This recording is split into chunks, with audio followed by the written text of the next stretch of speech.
प्रक्रम और हमको आज की क्लास में पढ़ना है श्वसन के बारे में। ठीक है, जय प्रक्रम में हमने आपको ये 4 पॉइंट्स बताए थे कि यही हमको पढ़ना है मेजर, जिसको अलग अलग चैप्टर्स में पढ़िए या फिर एक ही में पढ़िए।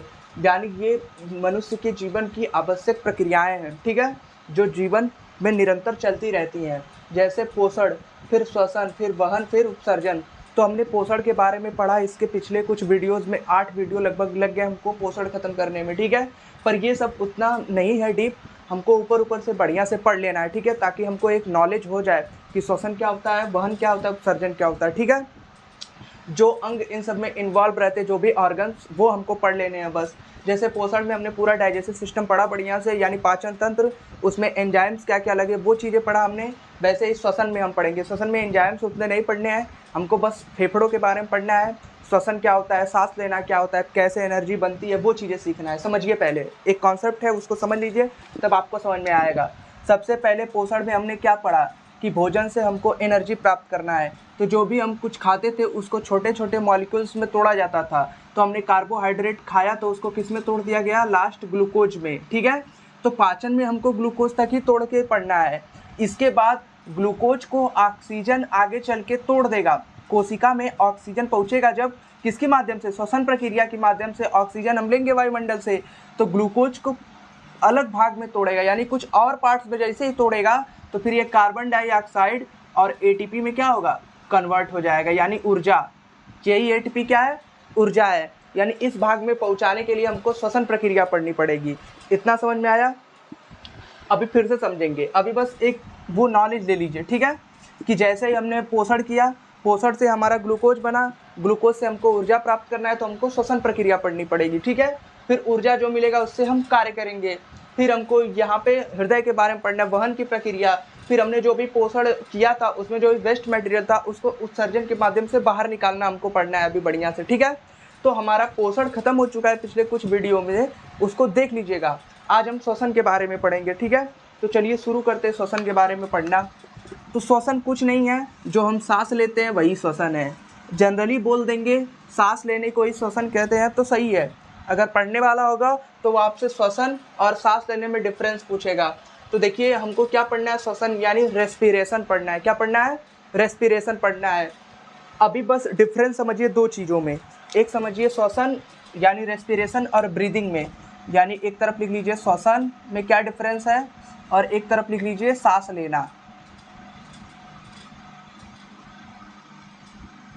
ठीक है, श्वसन और सांस लेना। तो सांस लेने में हम क्या करते हैं, बस गैसों का आदान प्रदान। क्या करते हैं, गैसों का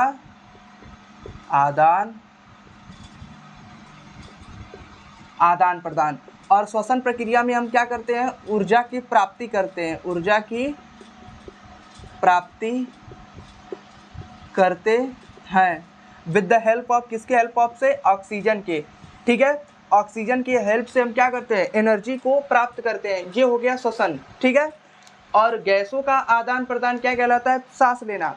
जैसे हमने वायुमंडल से क्या किया, वायुमंडल से हम कोई भी गैस अकेले थोड़ी लेंगे। जैसे हम बोलते हैं हम श्वसन प्रक्रिया में ऑक्सीजन लेते हैं, तो जब हम सांस लेते हैं तो फिर हम बस ऑक्सीजन गैस थोड़ी लेते हैं, उसमें कार्बन डाइऑक्साइड है, उसमें क्या है, ऑक्सीजन है, उसमें नाइट्रोजन है, डस्ट पार्टिकल्स है, ये सारी चीज़ें हमारे अंदर आती हैं। ठीक है, तो ये सांस लेने की प्रक्रिया यानी ब्रीदिंग, ये अलग प्रोसेस है और श्वसन अलग है। ठीक है, सांस लेना जो है, ब्रीदिंग जो है, वो रेस्पिरेशन का पार्ट है, यानी श्वसन का क्या है, पार्ट है। पहले हम सांस लेंगे तो गैसों का आदान प्रदान करेंगे, फिर हमारे लिए जो रिक्वायर गैस होगा जैसे ऑक्सीजन, तो ऑक्सीजन से हम क्या करेंगे, ऑक्सीजन को भेजेंगे ब्लड के पास। ब्लड जो है कहाँ ले जाएगा, सेल के पास। सेल में क्या होगा, ग्लाइकोलिसिस प्रोसेस और क्रेब्स साइकिल, ये दो चीज़ें होती हैं एनर्जी प्राप्त करने की। समझिए अभी, यानी जैसे ही हमने गैस क्या किया, सांस लिया, ऐसे सांस लिया। ठीक है, तो क्या होगा, फिर सांस लेंगे तो ऑक्सीजन पहुंचेगा हमारे फेफड़ों तक। फेफड़े फिर क्या करेंगे, उसको पहुंचा देंगे ब्लड के पास। ब्लड से क्या होगा, ऑक्सीजन ब्लड से होते हुए कहाँ पहुंचेगा, सब सेल के पास। सेल जो है श्वसन की प्रक्रिया करेगा। रेस्पिरेशन प्रोसेस कौन करेगा, सेल करेगा। इसीलिए इसको क्या बोलते हैं, सेलुलर रेस्पिरेशन, कोशिकीय श्वसन बोलते हैं।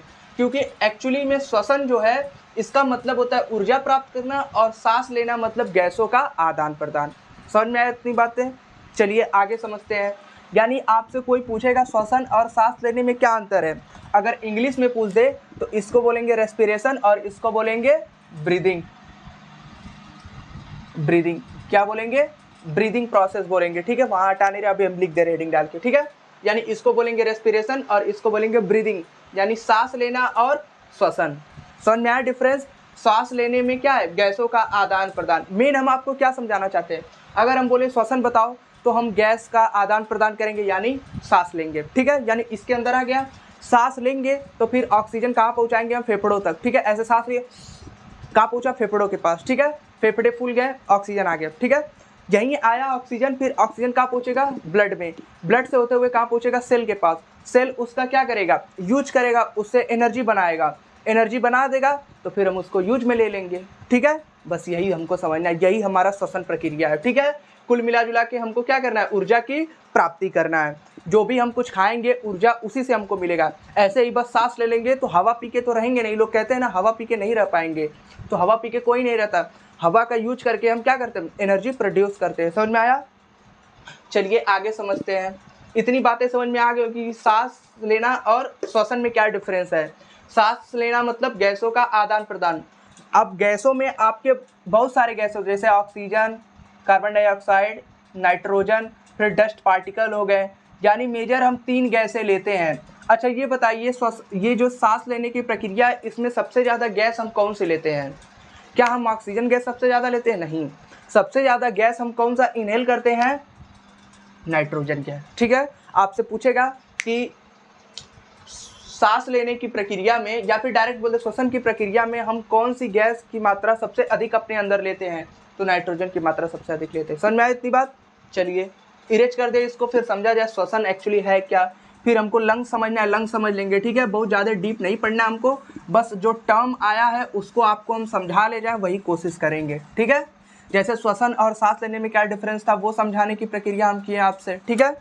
अब समझिए एक्चुअली श्वसन में हमको क्या करना है, एनर्जी प्राप्त करना है। क्या प्राप्त करना है, एनर्जी, ठीक है। एनर्जी कैसे मिलेगा समझिए, हमने जो भी न्यूट्रिशन लिया यानी जो भी पोषण की प्रक्रिया की, जो भी पोषण ग्रहण किया वो फर्दर किस में डिवाइड हो गया, ग्लूकोज में, यानी सबसे छोटे अणु ग्लूकोज में कन्वर्ट हो गया, ठीक है। जैसे ये ग्लूकोज में कन्वर्ट हुआ तो फिर ग्लूकोज से हम जब सांस लेंगे यानी सांस लेने की प्रक्रिया होगी। किसकी प्रक्रिया, सांस लेने की। तो सांस लेने की प्रक्रिया के बाद जब सांस लेंगे तो इसमें हमने माना ऑक्सीजन गैस बस हम ले लिया, ठीक है। तो ऑक्सीजन गैस ग्लूकोज को क्या करेगा, फर्दर छोटे भाग में तोड़ देगा।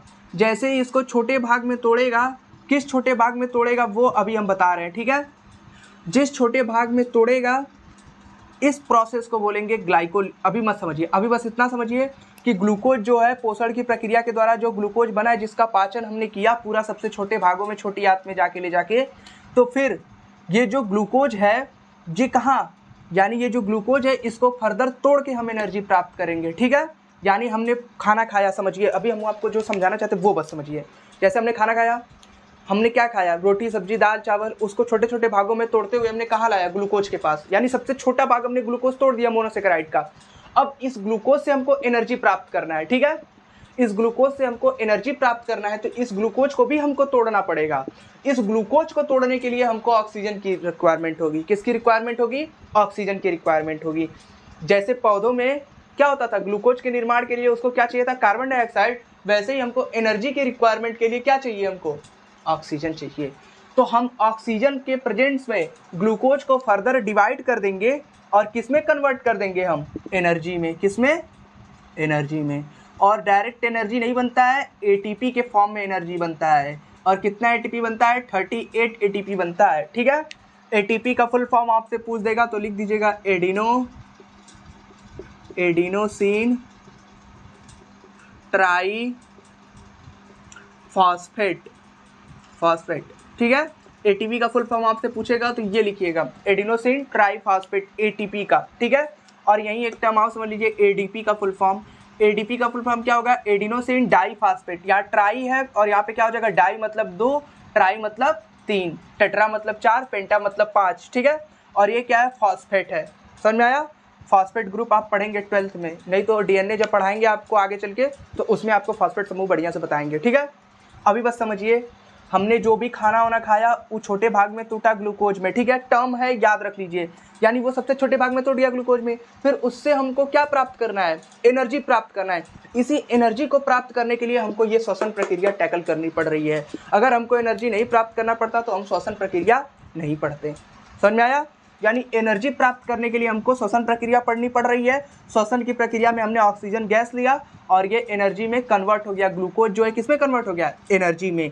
तो यही ग्लूकोज को एनर्जी में कन्वर्ट करने की प्रक्रिया को ही क्या बोलते हैं, श्वसन बोलते हैं। ठीक है, ये पूरा क्या है, कोशिका में होने वाला प्रोसेस है, इसीलिए इसको क्या बोलते हैं, कोशिकीय श्वसन बोलते हैं, सेलुलर रेस्पिरेशन बोलते हैं। इस पूरे प्रोसेस को हम क्या बोलते हैं, कोशिकीय श्वसन बोलते हैं। क्या बोलते हैं, कोशिकीय श्वसन, सेलुलर रेस्पिरेशन। पल्ले पड़ा इतनी चीजें, ठीक है, बस यही तो आपको समझना था, सेलुलर रेस्पिरेशन। इसका स्क्रीनशॉट लीजिए, फिर आगे समझे हम।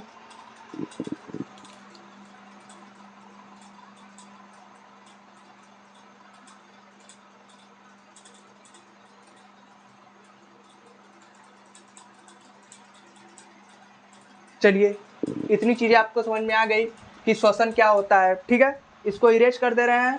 अब समझते हैं हम लोग श्वसन के प्रकार।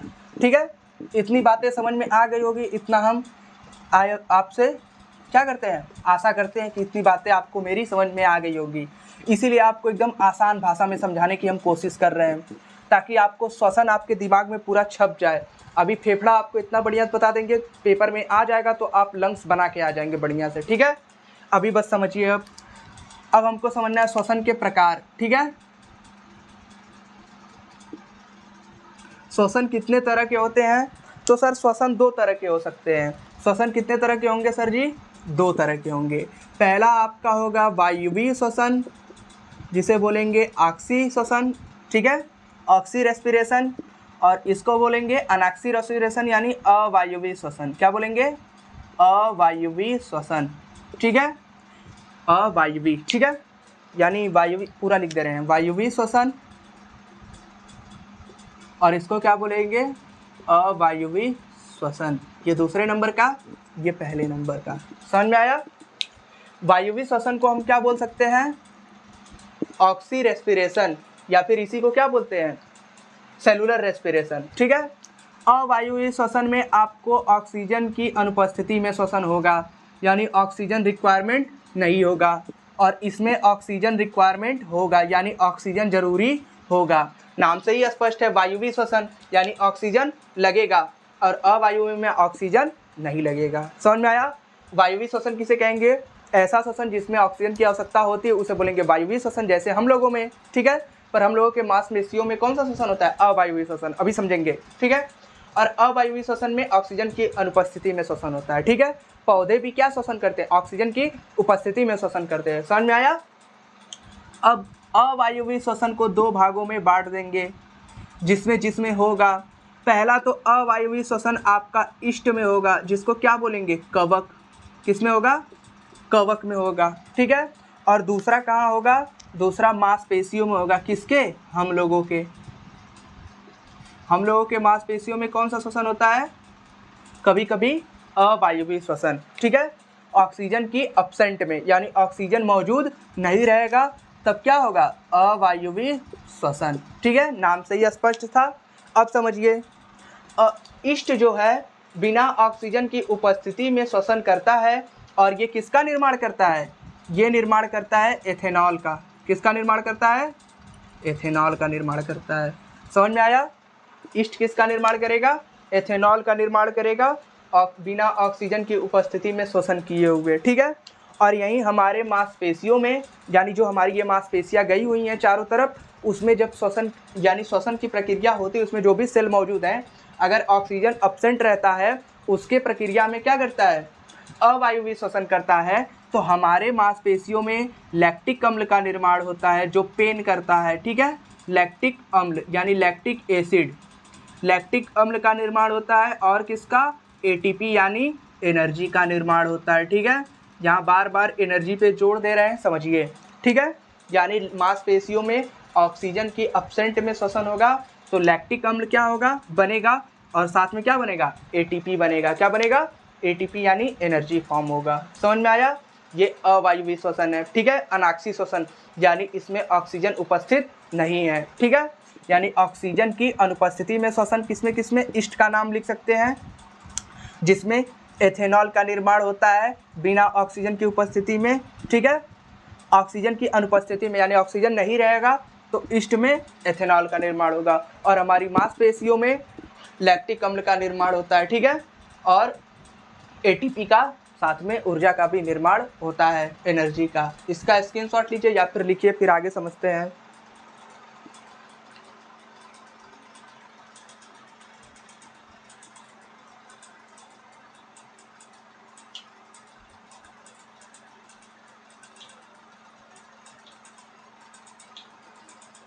चलिए आगे समझते हैं। इतना समझ में आया मांसपेशियों में। अब समझते हैं वायुवीय श्वसन, ठीक है। वायुवीय श्वसन में आप समझ सकते हैं कि वायुवीय श्वसन क्या होता है। ऐसा श्वसन जिसमें ऑक्सीजन की उपस्थिति में श्वसन हो उसे बोलेंगे वायुवीय श्वसन, ठीक है। वायुवीय श्वसन को ही हम क्या बोलते हैं, सेलुलर रेस्पिरेशन यानी कोशिकीय श्वसन, यानी कोशिका के लेवल पे जाके श्वसन हो उसे क्या बोलेंगे, कोशिकीय श्वसन बोलेंगे। समझ में आ गया इतनी चीज़ें। चलिए इसी को ही हमको बढ़िया से पढ़ना है। अवायवीय श्वसन तो समझ में आ गया कि ऑक्सीजन की अनुपस्थिति में होगा, मांसपेशियों में होगा और लैक्टिक अम्ल का निर्माण करेगा, साथ ही ATP का। और किस में होगा, इष्ट में, और एथेनॉल का निर्माण होगा। और वायुवीय श्वसन किस में होगा, पादपों में होगा, जिसमें वो किसका निर्माण करेगा, एथेनॉल का। एक मिनट रुक जाइए, यहाँ पे एथेनॉल का निर्माण नहीं होता है, यहाँ पे निर्माण होता है एथिल एल्कोहल का। किसका निर्माण होता है, एथिल एल्कोहल का, ठीक है। सॉरी इसके लिए, यहाँ पे आप लिख लीजिएगा एथिल एल्कोहल का निर्माण होता है इष्ट में, ठीक है। यानी अवायवीय श्वसन में इष्ट में जो श्वसन होता है वो कौन सा श्वसन होता है, अवायवीय श्वसन। और किसका निर्माण होता है, एथिल एल्कोहल का निर्माण होता है। समझ में आया इतनी चीज़ें। अब हमको क्या पढ़ना है, हमको पढ़ना है वायुवीय श्वसन यानी सेलुलर रेस्पिरेशन। बढ़िया से हमको पढ़ना है और इसी को बढ़िया से समझ लेते हैं। इसको इरेज कर दें। चलिए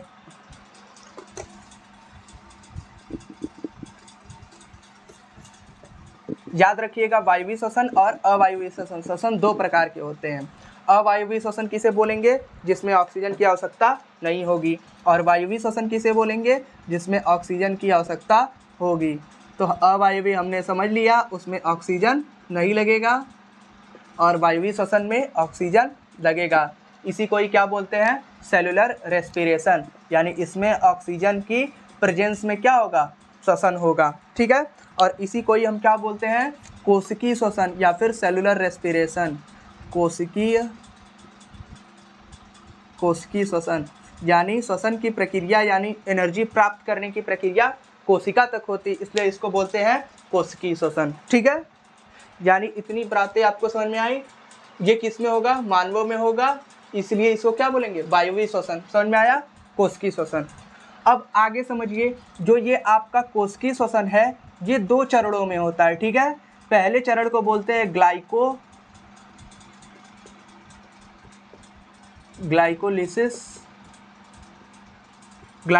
प्रोसेस, और दूसरे वाले प्रोसेस को क्या बोलते हैं, क्रेब्स साइकिल। क्या बोलते हैं, क्रेब्स साइकिल, ठीक है। पहले वाले को बोलते हैं ग्लाइकोलिसिस और दूसरे वाले को क्या बोलते हैं, क्रेब्स साइकिल। ग्लाइकोलिसिस प्रोसेस और क्रेब्स साइकिल यानी सेलुलर रेस्पिरेशन दो चरणों में पूरा होगा। पहले वाले को बोलेंगे ग्लाइकोलिसिस प्रोसेस और दूसरे वाले को क्या बोलेंगे, क्रेब्स साइकिल। अभी आपको बढ़िया से समझा दे रहे, बस समझिए अभी थोड़ा थोड़ा। इसको लिखिए कॉपी में जल्दी से फटाक से।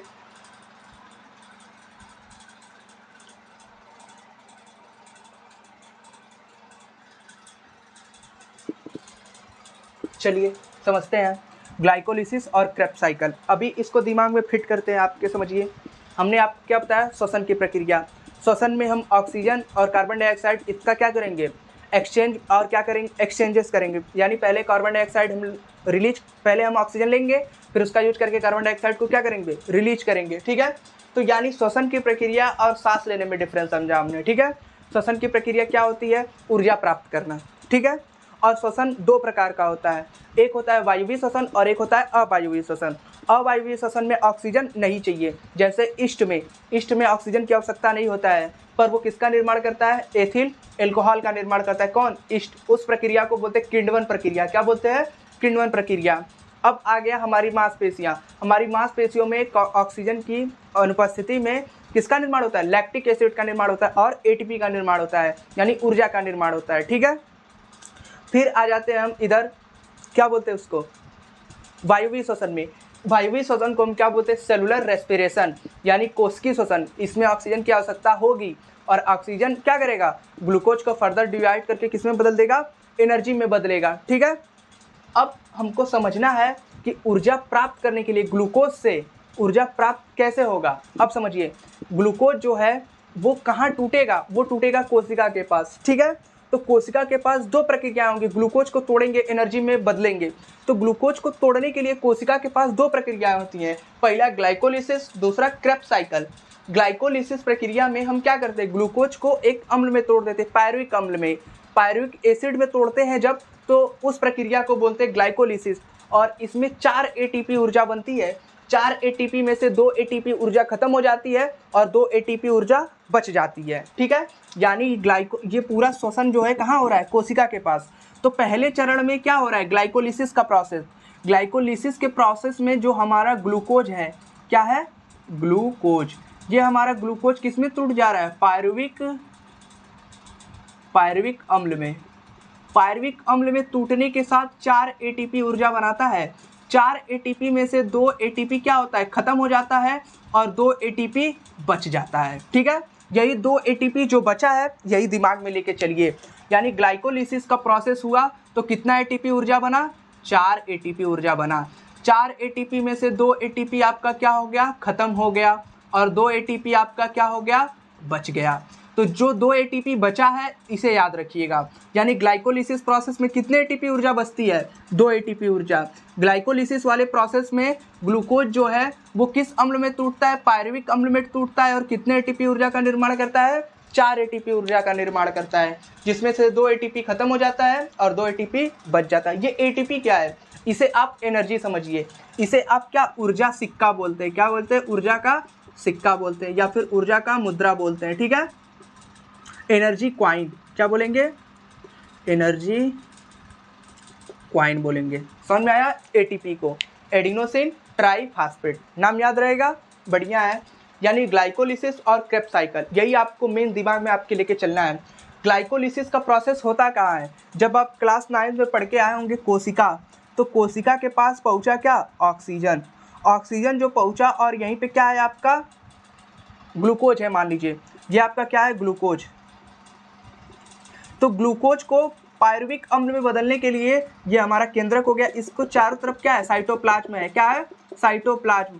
तो ये जो कोशिका द्रव्य है साइटोप्लाज्म है, इसी साइटोप्लाज्म में क्या होता है, ग्लाइकोलिसिस की प्रोसेस होती है। यानी कोशिका द्रव्य में आपका कौन सा प्रोसेस होगा, कोशिका द्रव्य में आपका प्रोसेस होगा ग्लाइकोलिसिस का प्रोसेस। तो ग्लाइकोलिसिस के प्रोसेस कहाँ होता है, कोशिका द्रव्य में। आपसे सीधे पूछेगा ग्लाइकोलिसिस का प्रोसेस कहाँ होता है, कोशिका द्रव्य में। ग्लाइकोलिसिस प्रोसेस होता क्या है, ग्लाइकोलिसिस प्रोसेस में ग्लूकोज को पायरुविक अम्ल में बदल दिया जाता है, जो कोशिका द्रव्य में होता है। तो पायरुविक अम्ल में बदलने के बाद यहीं पे एक अंग मौजूद होता है जो आप पढ़े होंगे, माइटोकांड्रिया। क्या पढ़े होंगे, माइटोकांड्रिया। यहीं पे मौजूद होता है माइटोकांड्रिया, जिसे क्या बोलते हैं, कोशिका का ऊर्जा घर, power house of the cell. क्योंकि ऊर्जा का निर्माण कहाँ होता है, इसी कोशिका में होता है। और कोशिका के किस भाग में होता है, माइटोकांड्रिया वाले भाग में होता है। ठीक है, तो जो ग्लाइकोलिसिस का प्रोसेस है ये आपका कहाँ हुआ, साइटोप्लाज्म में 2 एटीपी ऊर्जा बन गया। समझ में आया इतनी बात। फिर आपका प्रोसेस एक बनता है क्रेब्स साइकिल। जो क्रेब्स साइकिल है ये कहाँ होता है आपका, माइटोकांड्रिया में। और माइटोकांड्रिया में क्रेब्स साइकिल का जो प्रोसेस होता है, इसमें कितने एटीपी ऊर्जा बनती है, इसमें आपका कितने एटीपी ऊर्जा बनती है, 36 एटीपी ऊर्जा बनती है। ठीक है, 36 एटीपी ऊर्जा किसमें बनती है, क्रेब्स साइकिल में। ये पायरुविक अम्ल पूर्णतः किसमें टूट जाता है, क्रेब्स साइकिल में 38 एटीपी ऊर्जा में टूट जाता है, और साथ ही में आपका ऑक्सीजन गैस बाहर निकल जाता है। ठीक है, फिर ऑक्सीजन गैस को हम क्या करते हैं, श्वसन प्रक्रिया के दौरान बाहर निकाल देते हैं, और 36 ये और 2 एटीपी इसका, ये टोटल 38 एटीपी ऊर्जा हमारा क्या होता है, निर्माण हो जाता है। और हम क्या बोलते हैं, ग्लूकोज से हमें एक पूरे श्वसन प्रक्रिया के दौरान इस वाले ग्लाइकोलिसिस और क्रेब्स साइकिल की प्रक्रिया के दौरान 38 एटीपी ऊर्जा का निर्माण होता है। ठीक है, तो चलिए एक बार रिवाइज कर देते हैं, इसका स्क्रीनशॉट ले लिए, फिर आपको समझा दे पूरा बढ़िया से। ठीक है, इरेज करके बढ़िया समझा दे रहे आपको, ठीक, ताकि आपके दिमाग में पूरा बैठ जाए। पायरुविक अम्ल, ग्लाइकोलिसिस, सब चीज़ें आपको समझ में आ जाएगा। बस 1 मिनट रुक जाइए, अभी सब समझा रहे हैं। ठीक है, हमने खाना खाया, खाना खा के उसको छोटे भाग में तोड़ दिया ग्लूकोज में। अब ग्लूकोज से हमको एनर्जी प्राप्त करना है, ऊर्जा प्राप्त करना है और भी प्रक्रियाएं करने के लिए, बोलने के लिए, खेलने के लिए। तो एनर्जी जो है ग्लूकोज से मिलेगा। ग्लूकोज को हमको तोड़ना पड़ेगा। ग्लूकोज को तोड़ने के लिए हमको ऑक्सीजन लगेगा। ऑक्सीजन जो है ग्लूकोज को तोड़ेगा, तो वो हम बाहर ही थोड़ी कहीं भी बैठ के तोड़ देंगे, ऐसा नहीं है। ग्लूकोज को तोड़ने के लिए हमको कोशिका के पास जाना पड़ेगा। कोशिका के पास हमारा कहाँ है, कोशिका के पास पहुँचेगा ऑक्सीजन। ऑक्सीजन ग्लूकोज को क्या करेगा, ग्लूकोज को तोड़ेगा। कौन, ऑक्सीजन ग्लूकोज को अलग अलग भागों में तोड़ देगा। ठीक है, उससे हमको क्या मिलेगा, ऊर्जा मिलेगा। ठीक है, ग्लूकोज से ही। अब जो ऊर्जा प्राप्त करने की प्रक्रिया है कोशिका से, यानी कोशिका में वो प्रक्रिया होती है श्वसन की, यानी ऊर्जा प्राप्त करने की, तो वो 2 चरणों में होती है। पहला ग्लाइकोलिसिस, दूसरा क्रेब्स साइकिल। क्यों नाम दिया गया, ग्लाइकोलिसिस की प्रक्रिया कहाँ होती है, कोशिका द्रव्य में। कहाँ होती है, कोशिका द्रव्य में। इतनी बात समझ में आई। और यही ग्लाइकोलिसिस की प्रक्रिया कहाँ होती है, माइटोकॉन्ड्रिया में।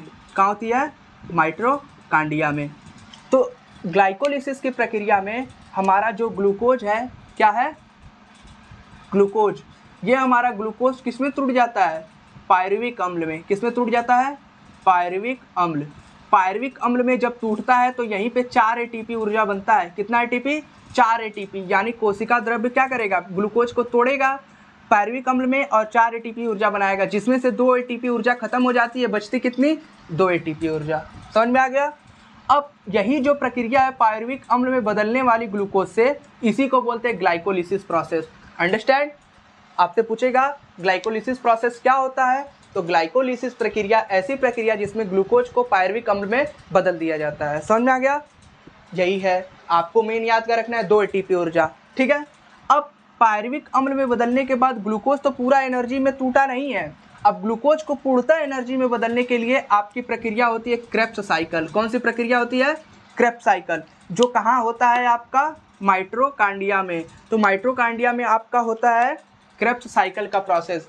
क्रेब्स साइकिल के प्रोसेस में हमारा पायरुविक अम्ल जो है वो फर्दर किस में डिवीजन हो जाता है, आपके कार्बन डाइऑक्साइड में जो बाहर निकल जाता है, प्लस 36 एटीपी आपके ऊर्जा का निर्माण होता है। समझ में आया। यानी टोटल 36 एटीपी ऊर्जा यहाँ बना और 2 एटीपी यहाँ बना। ये दोनों मिलके टोटल कितना हो जाएगा, 36 एटीपी और हमारा कौन सा, 2 एटीपी। टोटल हमारे शरीर में कितने एटीपी ऊर्जा का निर्माण होता है, 38 एटीपी। ये क्वेश्चन बनता है, इसीलिए आपको 38 एटीपी सिखा रहे हैं। आपसे सीधे पूछ देगा ग्लाइकोलिसिस प्रक्रिया के दौरान कितने एटीपी ऊर्जा बचती है, 2 एटीपी, और क्रेब्स साइकिल में 36, टोटल मिलके 38। पूरी श्वसन प्रक्रिया के दौरान 38 एटीपी ऊर्जा का निर्माण होता है। समझ में आया। यही पूरा हमारा क्या प्रोसेस है, श्वसन की प्रक्रिया का। ठीक है, अभी हम एक क्या लिख रहे हैं, रिएक्शन लिख रहे हैं, उसको समझिए। ठीक है, फिर आपका श्वसन बढ़िया से समझ में आ जाएगा। इसका स्क्रीनशॉट लीजिए, फिर इरेज करें।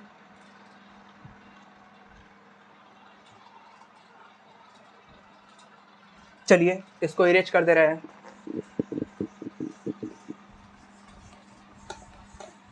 अब एक रिएक्शन लिखने जा रहे हैं, वो रिएक्शन साथ में लिखिएगा, फिर समझिएगा। हमने क्या लिया, ग्लूकोज। जब हमने क्या किया, भोजन किया, तो उसको फर्दर छोटे छोटे भागों में पाचन की प्रक्रिया के दौरान तोड़ दिया। ठीक है, तो अब ग्लूकोज है, ग्लूकोज से हमको एनर्जी प्राप्त करना है, तो सबसे पहले हमको ऑक्सीजन की आवश्यकता होगी। ठीक है, तो ऑक्सीजन हमने वायुमंडल से ग्रहण कर लिया। बस ऑक्सीजन नहीं, तमाम गैसें हम लेते हैं।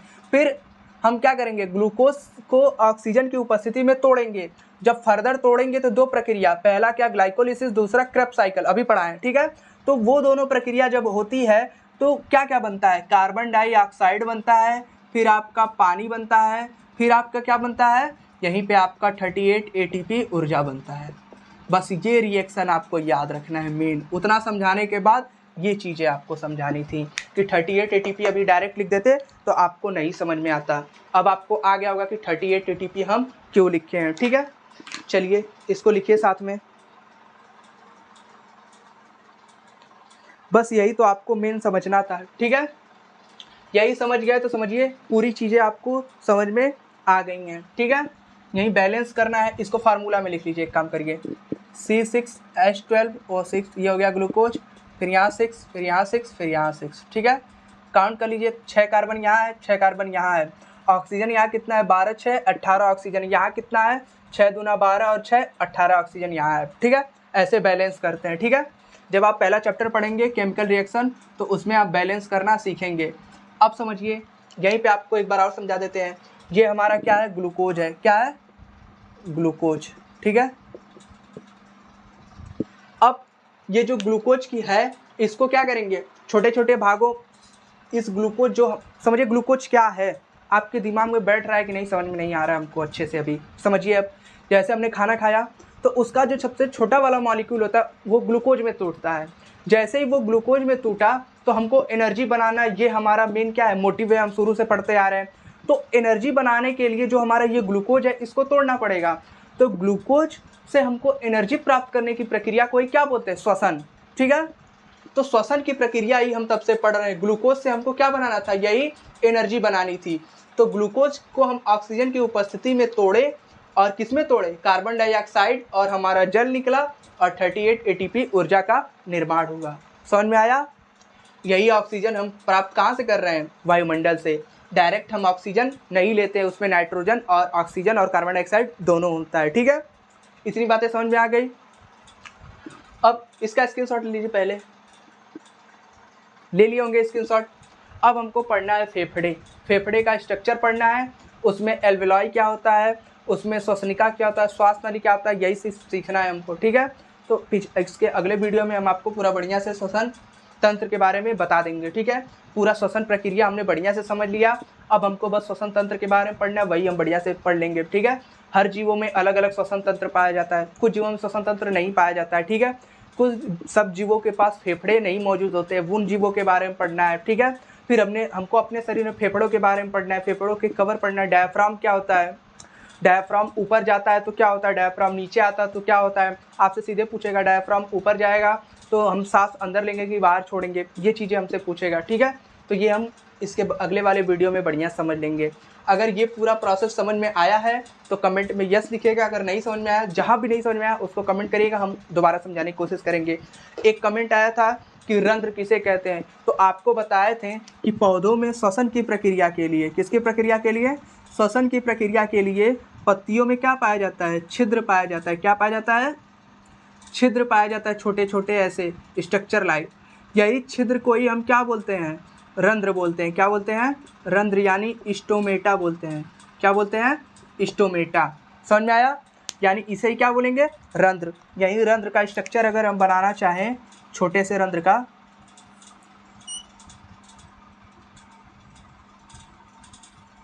ये हमारा खुला रंध्र है, यही हमारा क्या है, खुला हुआ भाग है। और यहीं चपक जाएगा दोनों तो ये बंद रंध्र हो जाएगा। इसे ही बोलते हैं रंध्रों का खुलना और बंद होना। जब रंध्र एक बार खुलता है तो इसमें क्या होता है, ऑक्सीजन जाता है और कार्बन डाइऑक्साइड बाहर आ जाता है, ठीक है। और फिर बंद हो जाता है तो कोई गैस का एक्सचेंज नहीं होता है। इसे ही रंध्र का खुलना और बंद कहना कहते हैं, ठीक है। तो समझ में आ गया होगा, आई होप। इसका स्क्रीनशॉट ले लीजिए। अब मिलते हैं अगली वीडियो में, तब तक के लिए चैनल को सब्सक्राइब कर लीजिएगा और वीडियो पसंद आए तो लाइक कर लीजिएगा, ठीक है।